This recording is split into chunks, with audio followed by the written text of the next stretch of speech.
Ladies and gentlemen, she was gone for 6 years, but today is back as your people director and MC. I give you Hilary Collins. Alan, is my mic on? It's Brittany.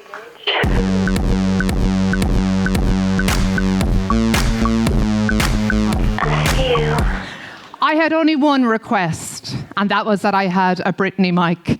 So if you ever wanted to see or know what someone at the peak of their career looked like, this is it. I am ready to retire. So everyone is more than welcome to today, much overdue, our very first in a long time in-person town hall. And we promise it will not disappoint as long as I have high energy and lots of hype in the room. So, excellent. Fair play to the HR team down in the back. So today's speaker, so what we're going to do is try and cover off an action-packed agenda. So you're going to hear today from myself, again, Hilary Collins. I'm responsible for driving the people agenda across Phoenix, Ireland. And I am going to reveal and launch some new internal employer branding. This is the stage where everyone goes, woo! Thank you very much. Then we're going to have Stephen O'Donoghue, who's our procurement director. But Stephen is driving one of our key strategic projects, Project Emerge, which is looking at how we engage our customers across all our different various channels. We have a guest speaker here today, John Church, CEO of ISPCC, our charity partner. And John is going to go through some of the good activities and the good work the ISPCC do, and also highlight some of the fundraising that you guys did last year. And then we will hear from Paul Riley, our managing director around Phoenix and the company's performance. You have asked, and we are delivering, because that is just not all. When I returned from my hiatus of 6 years, and we had a lot of new joiners during COVID, I get stopped in the corridor and they ask me questions. What are the board really like? You know, have they a sense of fun? What's their personalities like? So for today and today only, they have digged very deep. And we are going to do an Ask the Board Anything session. But I did ask them to select a song that represents them, and they're going to walk, shimmy, dance, trot on stage and afford you all the opportunity to ask them any question. So to kickstart, we have a little quiz that's going to be asked, and you can win prizes, but I just want to make sure that everyone has downloaded the QR code either off the screen or on your tables. And to kickstart it and make sure that it is working, we're going to do a little icebreaker. And we're going to ask, it's Tuesday after the bank holiday weekend, how is everyone feeling today? So this is meant to be live and interactive. Hand over to Alan. Or Liz.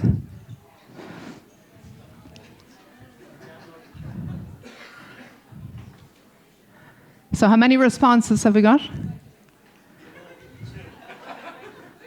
Woo! So everyone is feeling really happy and really excited and high energy. So without further ado, I'm going to hand over to Stephen O'Donoghue, who is going to take us through Project Emerge.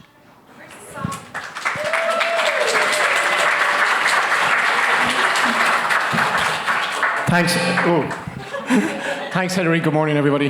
Catherine, we need a bigger canteen and we need a bigger car park by next Tuesday, please. So good morning, everybody. It's great to see everybody here. I promise I won't bore you to death with PowerPoint here. I've just got 3 or 4 slides. So I just, for the next few minutes, just briefly want to talk about a piece of strategic work that as an organisation has been well underway. Some of you have been immersed in it. Some of you have heard something about it, and some of you have never heard about it at all. So just bear with me, please. But essentially what we're trying to do is define a new strategy for the business as one business going forward. And on this slide, we're just demonstrating here, I suppose, what we're calling our 5 pillars.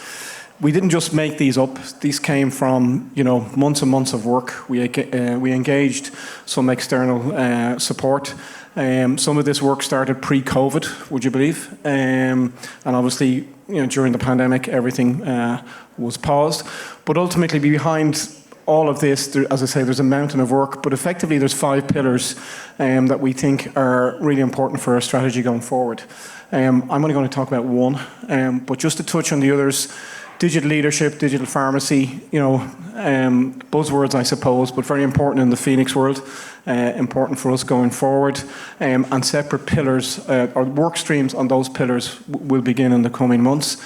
And on the right-hand side, really about integrating into the Phoenix organization, which is one of the reasons why, kicking this off publicly took so long. As most people will know, we were in kind of a hiatus period between the announcement of the McKesson sale and the Phoenix acquisition. It was probably the longest acquisition in the history of the universe. I think it went on for about 18 months or so, if I'm right, which wasn't ideal. And then, obviously, internal transformation and cultural alignment post the acquisition. But today, I'm just going to touch on this thing about customers. And I suppose, the first thing to say was, what is a customer? So for us, the definition in this program of work is anybody we derive revenue from. Okay, and that's really important. So, we probably have customers we don't make money on. We sometimes use the word suppliers. But, in this program of work, suppliers are customers too, because we derive revenue from them. And I suppose really the key points on this are around, our route to market is really important. How we go to market. Today, we're probably delivering to the same retail pharmacy from 3 or 4 different businesses. 3 vans, 3 invoices, 3 accounts. When you look at that, that probably doesn't really make sense anymore. So we also want to get a much deeper understanding of our customers. That's not to say we don't understand our customers, but do we understand them as one across the business? Christie's business will have an understanding of a customer. I might have a different understanding. David Key's business and UDD will also engage with that customer. And from a retail perspective, we talk about customers. I kind of use the word customers and patients. I use, patients who come in largely for prescription medicines and hopefully plenty of link selling, but also customers who come in to support our retail offering. And the dynamics have changed, and we know COVID has changed many things. So really what we're trying to do is to reimagine our route to market across every aspect of the business, our service offerings, aligned to understanding and looking at shared opportunities and evolving trends. And there's no doubt my own guys are sick of me saying this, is if we keep doing what we're doing today, we'll be doing nothing tomorrow. So we've got to evolve. So looking at the customer piece, so really just breaking it into 3 sections here. So one view of the customer. When you think in a business of this size, that would be easy. Well, actually it isn't. We've got multiple business, multiple systems, and it's really challenging for us to get a full understanding of one view of a customer across all of the business. So we've got to fix that. Customer segmentation, it's not to say we don't segment, but do we segment as one business? Probably not. Do we segment appropriately within each business? Probably not. So getting a clear segmentation of our customers is really key here. And then out of that, optimizing our route to market. And I know that's something Catherine and her team are very keen for us to work through, because we need to have a look at our operational infrastructure, and it would be unfair to ask Catherine and her team to go off and build a warehouse and then for the business to come back and say, actually, that's not what we want. So optimizing that route to market, although Christy loves warehouses. Christy would love more and more warehouses. Okay, so where are we at? So just break it in 2. So I'd say there's loads of work historically behind this, but this is about looking forward. So if we take the top line first, so we're in May. So in terms of the one view of the customer project, we're really now just hitting the road on that in terms of phase 1. So we've engaged some external support using a company called the Information Labs. And effectively over the next 4 weeks, there's going to be lots of questionnaires, workshops, one-on-one interviews with many stakeholders across the business, really trying to lock down what we mean by one view of the customer. What does that mean for everybody, and what sort of information do we need to get out of that to help us make better business decisions? So once we get through May, then obviously we'll be able to design a solution. These things are expensive, so we need to make sure that whatever we design is fit for purpose and within the budgets that we have to spend. That will run through June and July, and then obviously then we hit summer, August, hopefully, possibly into September, we begin to implement a solution. And that means for the commercial leaders within the business, and there's many in front of me here, we'll get to a point where if we're dealing with customer A, we'll be able to understand what customer A looks like across all of our businesses. That's the top part. Second part is well underway, and many of you have been involved. I think we did about close to 70 surveys. We got 100%, pretty much 100% response, which is really, really fantastic. So the surveys are done. The team are now working to take that information and design, in-depth interviews. So take the survey response and really get into the minutiae of this, one-to-one interviews and questionnaires. So that's nearly ready to roll. Then we'll do the interviews. And it's also, we've got to look externally as well. So we've got to look at our competitors. Big competitor up the road, but competitors in retail, pharmacy, etc., and comparators, okay? So particularly in the online space, lots of entrants in that space, and really understand what's going on, within our market and within the country as a whole. Then we've obviously got to look at our customers then and see, we probably will have some hard decisions to make.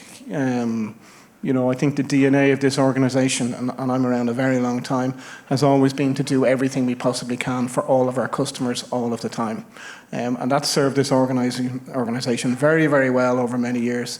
But I'm not sure in the current environment that's possible. And we've seen actually, in certain parts of our business where we've actually polarised our customer bases already. So if you support us, give us all your business, you'll get good T's and C's, you'll get great service.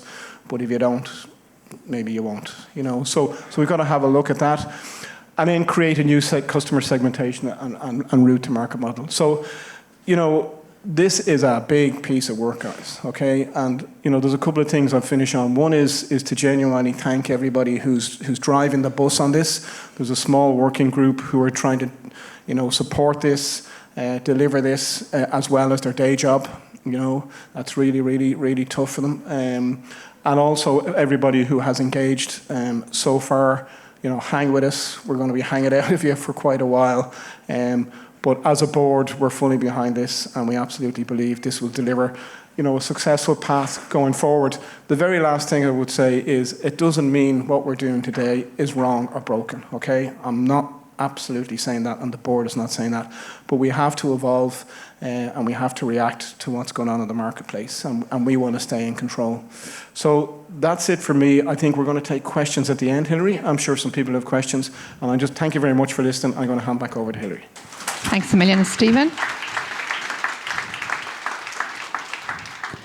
I love that picture of me. I always think I'm catfishing when I put that up. It's the only time I ever look professional and structured. So, okay, guys, so today what I want to talk to you about is introducing our employer brand. So what exactly do we mean by an employer brand? So employer branding, it's the process of creating and managing your company's reputation as an employer. And for us, it's a really competitive market to attract, but also retain and develop. And I think the one thing that struck me when I came back to the business is that it's been a really tough couple of years for both our retail side, our community pharmacists, and also the supply chain side and the home care side, dealing with COVID. And what we wanted to do in HR, there's lots of work and really positive stuff that's going on. We're people-centric, are at the front of everything we're doing, but we don't brand it well and we don't package it well. So the employer branding has been a project that we've been working on internally with the team. So I love this phrase or this saying that your brand is what other people say about you when you're not in the room. And also that saying that people forget what you do, but they don't forget how you made them feel. And that's what we were trying to work on here.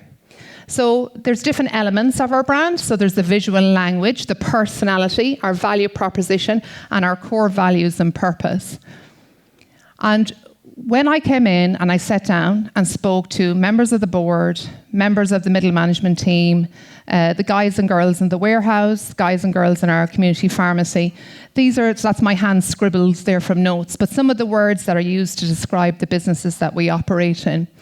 We talk about being understanding, being inclusive, being fun and caring, energetic, friendly and bold, engaging, client-focused and fast-paced. And it's always said that no matter when your back is up against the wall, this is an organisation that always has your back, so one that's very supportive. So we wanted to make sure that anything we did from a branding perspective when we talk about our people, that those words were front and central and same. So our mission, so I'm going to read this out to you. So our mission is to create rewarding, purposeful careers for passionate people in the outsourced healthcare service sector, to build an energetic, welcoming community with a genuine culture of inclusivity, to foster a friendly and caring environment that encourages people to be their best, a place where their voices are heard, their ideas are welcomed, and they feel supported, understood, and valued. We want to be a place for an engaged community of diverse, bright, and talented teammates who feel proud and connected to, who've sought us out as a place where they can make a positive impact to better the lives of the patients that we support. And how are we going to do that? Together, we're going to create impactful careers through our diverse culture, through strong leadership, visible recognition, and inclusive development. So what did we do? How did we bring this all together? So when I look at the words that you and the people we speak of describe our businesses and our culture, there's a science behind same. So the key words that come up around valued, being bold, being brave, and being inclusive.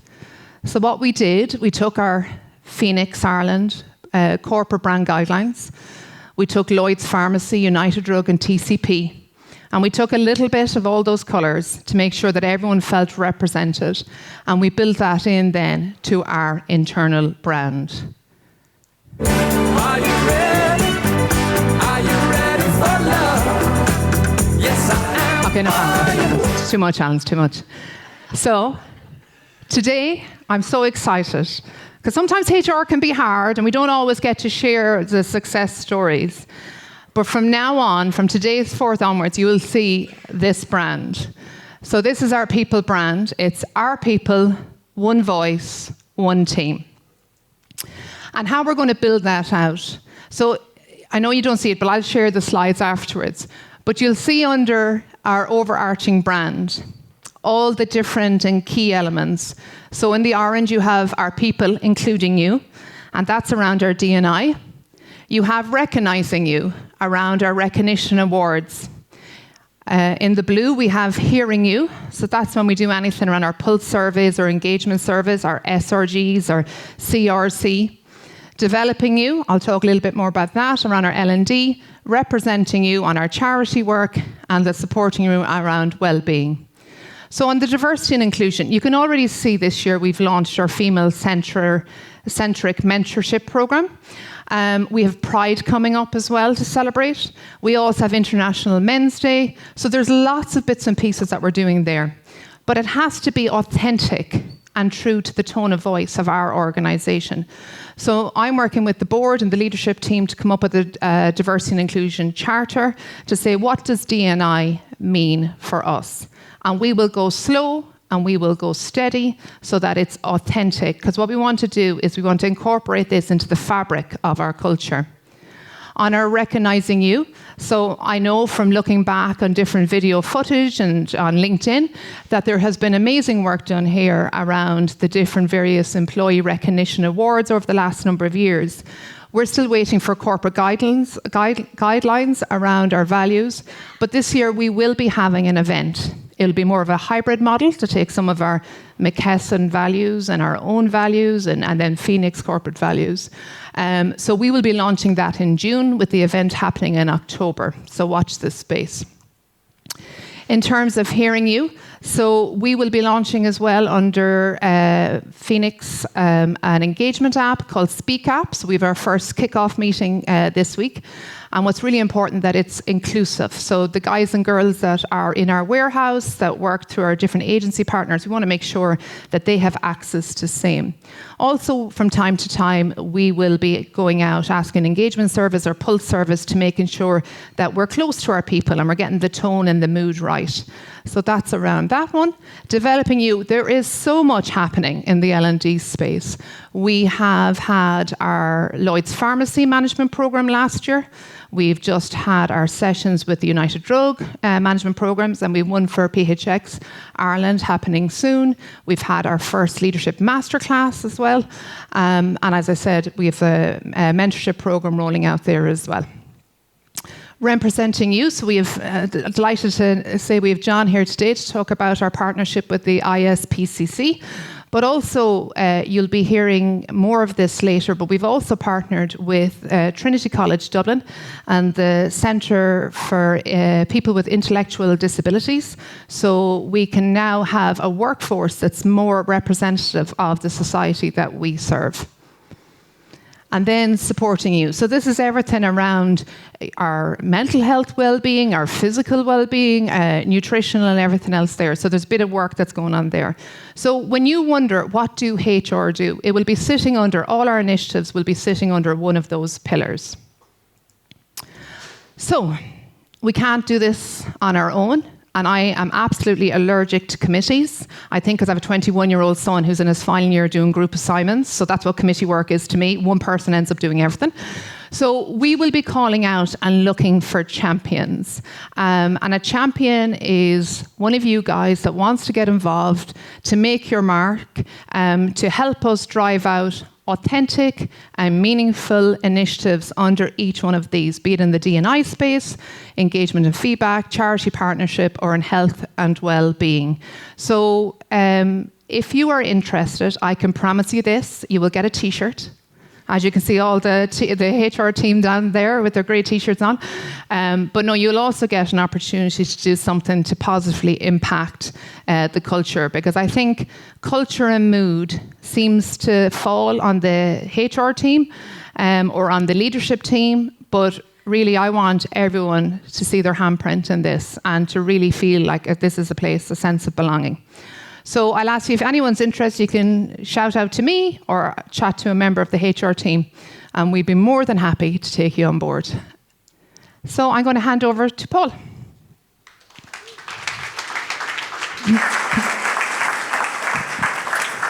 Morning, everybody. These are your notes, I think, are they? So I'm going to skip those. Today I want to just cover off 2 or 3 things. One is to give you an update on the business thus far. One is to give you an update on Phoenix and what's going on in the Phoenix world. And then the last thing is to, I suppose, there's no free lunch, so I'm going to have an ask of you as to what I'm asking of the organisation of the people here. So they're the 3 buckets I want to cover off. So at a very high level, from a business perspective, we are 2 months, or we're almost 3 months. May was the 3rd month of the Phoenix financial year, so we're almost 3 months into that year. And I'd have to say that the first 2 months have been very strong. So I'm just going to give you a flavour of what I mean by strong. So from a Phoenix Ireland perspective, our revenues are ahead of plan, which is a healthy thing. Our margins are probably on track or slightly ahead, so that's good news. And then from a cost perspective, or what I would like to call is inflationary, that has had its pressure. So if you think about it, whether it's energy or supplier costs, it's been difficult for all businesses, not just ours. But overall, I would say we've had a very solid start to the financial year, which is a good thing. So when you've got a new owner, right, and they buy your business, they have expectations. So I'd say a couple of months in, 2 to 3 months in, they would be pleased with our overall performance. Just to go back on last year a little bit, I would say we ran a project here called Project Cashback, and that's where we went and looked at our margin across the different business units, and we made changes, whether it's in supply chain or in retail pharmacy, or in TCP, we made changes to our margin that has flowed into this financial year. If we hadn't taken those, I suppose, brave steps last year, this year would have a different picture as of now. So I'd say revenue is strong because there is growth in the market. margins on track, but predominantly driven by Project Cashback last year, and costs, as everybody knows, are higher than one would expect. So hopefully over time we'll see these inflation around energy, etc., start to come back in line, because that helps leases, it helps fuel, it helps our heating and gas and electricity that we have. So all those things may have a positive impact on us going forward. So that's just a whirlwind to cover off the first 2 to 3 months. The second thing I get asked about in the business is what's happening from a Phoenix perspective, and is it different? So for most of us here, it feels the same as before and not too different. But the reality is, under the hood, how Phoenix operate is very different to how McKesson operated going back since 2016. So McKesson was definitely an American company, and I worked in an American company for 10 years. They ran with a strong center, a strong ethos, values and ways of working, and they kind of pushed policies or deployed policies down through the organization and ways of working. Phoenix, I would have to say, are definitely different to that. So you saw what Hilary's kicked off with here from what we want to do around the people agenda. That's not going to come from Phoenix per se, and certainly not in the short term unless they change. So it's very clear to me what they want to do is develop local strategies or in-market strategies in the 29 countries that they operate in, and execute against those strategies internally and hit your numbers. So it's very different to McKesson. So McKesson's much more from the center, much more cascading down of initiatives, whereas I can feel already from Phoenix, it's about you're local to your market, you figure it out locally, and even from a culture perspective, every market and every country is different, so they're expecting us locally as the local management team to figure that out and then execute against it. We've also had a lot of visitors from Phoenix, so not everybody will have seen that because you're not all office-based at the moment, but we had Kai and the team from Finland were in here last week, or probably the week before. And if you think about it from our perspective, it's a country with 5 million people. From a supply chain perspective, it's a two-player market similar to here. So in that sense, there's a huge amount of learnings that we can get in the Irish business from linking it with our Phoenix colleagues. We also had Olaf from Legal and Compliance. He was in here last week. We also had some e-commerce guys in here. We also had Marcus Freitag last week out in our retail stores with the customer and channel team. So we've had lots of teams coming through, and we're going to see more of that, because what they're trying to do is they want to learn more about our market and our business and how we run our business, but that doesn't mean that they're going to tell us or instruct us how to run our business. That is going to be managed by us here and done, if you like, almost internally. The other element that's different from McKesson, I would say, is that their ability to make decisions quickly. So I think Jim in particular has broken the rules on a couple of occasions already where we've pushed the agenda to get decisions made very quickly. And we were able to get some decisions made in 2 to 3 business days. Frankly, within the McKesson world, if the finance committee was meeting once every 6 weeks, there was almost no chance of you being able to get something onto that agenda, getting a decision made in less than 6 weeks, if that's when the formal milestone for a finance meeting was going to happen. So definitely Phoenix, faster and more responsive, and they're also willing to invest. And that is very important to us, because if you think about McKesson, they had agreed or knew that they were leaving Europe about 2 years before they decided to leave Europe. And from that point onwards, investment or the flow of cash from the center back out to our business would have been restricted and difficult to get your hands on. Phoenix, it's very different. They're after buying our business, they're buying 6 countries here. We're now part of 29 countries. So they want to invest, but they will only invest where they can get a positive return. So projects that we have, there's funding available. We just need to write up our business paper in a very smart manner, make sure we hit the hurdles for investment, and investment will come down the road. The other element that's equally worth flagging from an investment perspective is the difference between Phoenix and McKesson. So McKesson was a mothership. So basically, if you think about it, we would hand our cash back every quarter or half year at year end. It would go back to the center, and then McKesson would decide where they would invest monies going forward.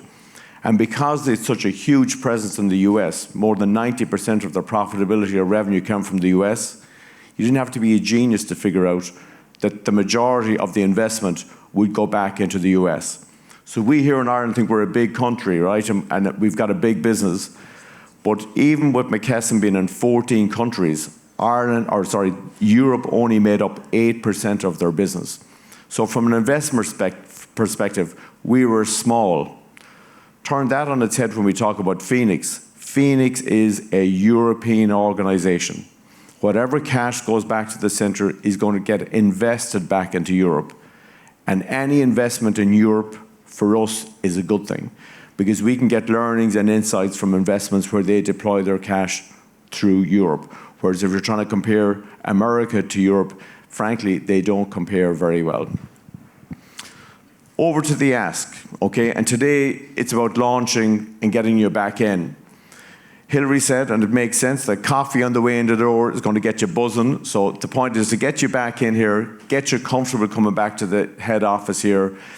And the ask is start collaborating or continue to collaborate with your teams. Make decisions quickly. Work together as one team.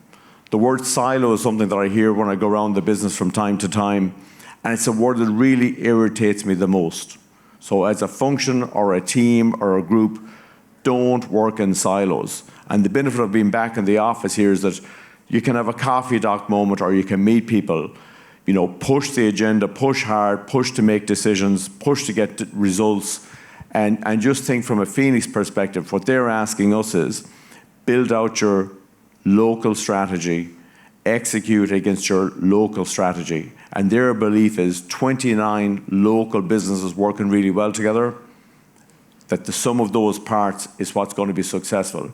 Going back to McKesson, McKesson's view was the United States of Europe, and because of regulatory and regulations and who the payers are and the way the different markets are, it's not that simple in Europe. And fundamentally, it's probably the reason why they found the exit door to exit back out of Europe, because every market is fundamentally different culturally, who the payers are, who's paying for the medicines. So for example, in Ireland, we all know that 80% of all medicines are paid for by the state. It's not like that in every other market in Europe. Okay, medicines, the price of medicines is different in every single market in Europe. The Americans would have found that really frustrating.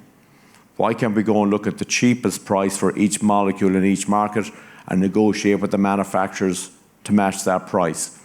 Because of regulation, because of product licensing, it's not that simple. So we're now working with an organization called Phoenix, where they fundamentally understand that, because they've been born and bred in the European market.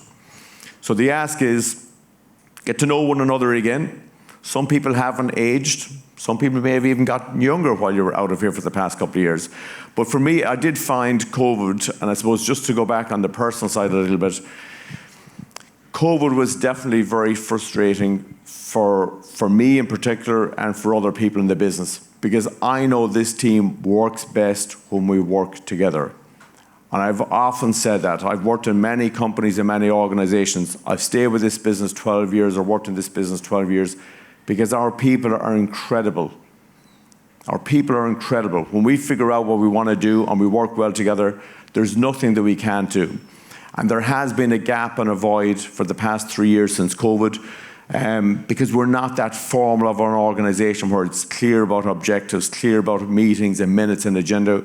We work best when we're agile in a room, working with one another. So the ask is, it's 2 days a week. Try and avail of that. Work with your colleagues to deliver outcomes and drive the business forward.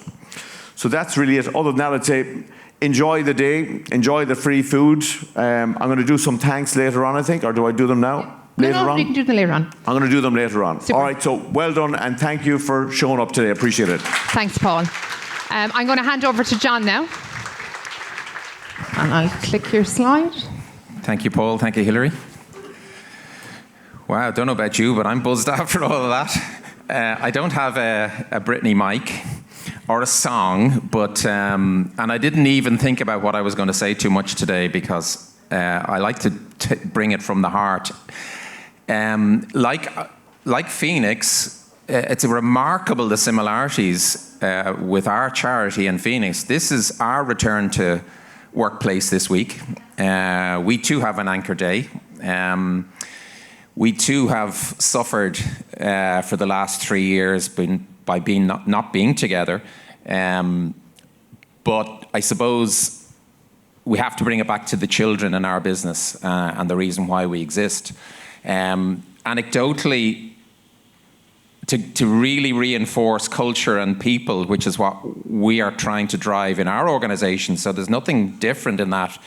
I'll just leave you with the feeling that I got when I walked in through this door, and the welcome from Elizabeth and everybody here. That's something you cannot manufacture.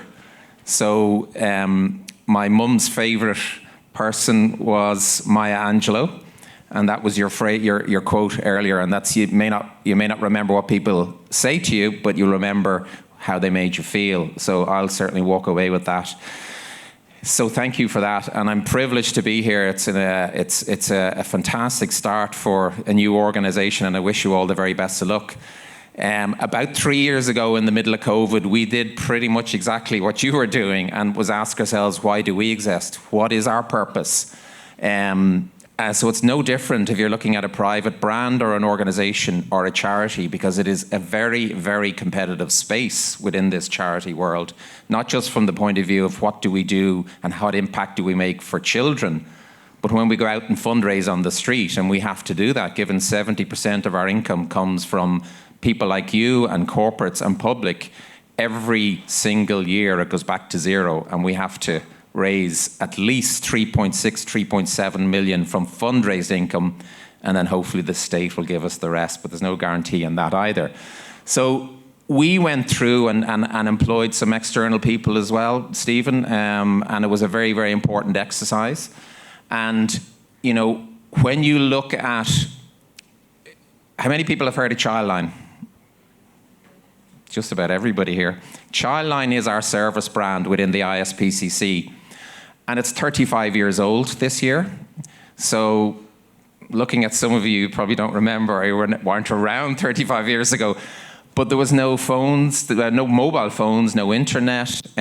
People used the phone in the home or the telephone box up the road to ring Childline. That was 35 years ago. Now Childline is a range of different services. We have had to change. Childhood has changed. I mean, we hear a lot of people say, children are different nowadays. I don't really buy into that. I think childhood is very different now than it was 35 years ago. We often say, you know, bullying still happens. I mean, bullying in the schoolyard still happens, but you could go home and lock yourself in the room, or at least you had the comfort of a home. Now the bully is in the bedroom, the bully is in the front room, because it's 24 hours a day online. So I'm going to talk about that a little bit later. But for us, we exist to build a nation of resilient children, and that's helping children to cope with childhood nowadays. So we want to see every child with the skills to cope with life's ups and downs. We're not here to prevent things. We're here to intervene early so that they can deal with life's ups and downs. I mean, you often see a purpose, a charity's purpose saying, let's prevent this, let's prevent that. Children are going to go through life's ups and downs, and in many ways, that's what makes them stronger. So we're here to help them do that. And to give you a very quick example of that, you know, if a child rings Childline, we're open 24 hours a day, 7 days a week. By the end of today, 24 hours, we'll have engaged with about 600 children for all sorts of reasons. That happens throughout the night. It happens no matter what the socio-demographic is, wherever they are. We've 6 units around the country. It's a lot of hours, it's a lot of volunteers. But a child might ring and say, you know, I've got a problem. We're not there to fix it, we're there to help them cope with that issue. So we don't, it's a non-directional, it's non-prescriptive. So a child might say, I'm having a difficulty in class, and we might say, well, what's your favorite subject? And that might come across as, well, why is she asking me this? Well, it's maths. And why do you like maths? Well, because I like Miss Riley. Do you think Miss Riley might be a supportive person? So you can see the conversation that happens, and that person, that child goes away a little bit stronger. So we're here to build coping capacity. Now, part of our strategic review was to get to every single child. We're here for every single child, not just those who are in severe crisis. You and I would have a different view on what a crisis is. I mean, a child might ring us or might get in touch through our web chat service or online and say, well, I'm having real difficulty with the person, with my mother, coping with my mother or coping with my little brother. That's a significant issue for them. It's no smaller or bigger than the children that ring us who are undergoing sexual, physical or emotional abuse. So in order to fulfill our mission of being there for every single child, what came out of our digital review, our strategic review, was to go digital. So we are a digital-first organisation. We also do face-to-face therapeutic interventions, which are mainly referrals from TUSLA and GPs. But when you think about the maths and you think about if we were trying to be there for every single child, there's 1.2 million children under the age of 18. That's our target audience. You cannot get to 1.2 million children by foot and driving around by car. Quite apart from the carbon footprint, you'll never get to them.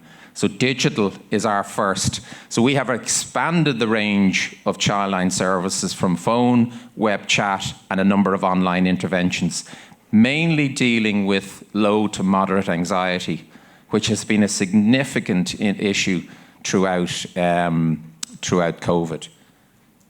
So, thank you, Hilary. So we talk about impact.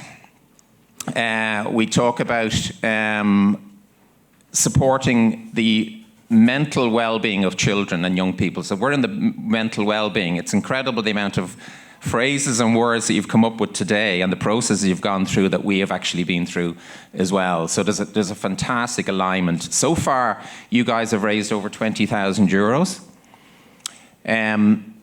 And we are 6 months into our financial year, 3 months into yours. So we have supported 61,000 children through Childline Listening. So Childline Listening, when we talk about listening, and this is a sub-brand of Childline, it's the phone, web chat, and text. So there's still highly relevant interactions, and we're looking at an awful lot more interactions. How do children seek help? How do they communicate with each other? And we need to move with that as well, because we will become completely irrelevant for children. So that's hence the digital first. So you've been part of that. We've already started some fundraising activities, but we've got a lot of activities, and I'm just going to pull out some of them, which may be of real interest to you. Some of them you will recognise as just basic everyday events, but the one in the purple there, which should be Phoenix Fundraiser, we would hope to devise a specific fundraising activity that will engage all of you, that you will see the impact of. If you come across to the far left with ponchos, you're probably saying, what is ponchos? We have the exclusive rights to attend all the MCD concerts. They're outdoor concerts, whether they be in Marley Park or wherever, Slane, Trinity. In fact, we had quite a few. I was at some of them myself in Trinity. Longitude. So we need about 700 volunteers to go out and sell ponchos, because it does rain in Ireland from time to time. And we sell ponchos which are branded, and you get to stay on for the concert as well. So that might be Metallica, or it might be Michael Kiwanuka, who was one of my favourites in Trinity this year. So we will be reaching out to you again, and we'd love your involvement in that. So it's a great bit of fun, great bit of employee engagement, have a bit of crack for the night, for the weekend, and you get to see your favourite band as well.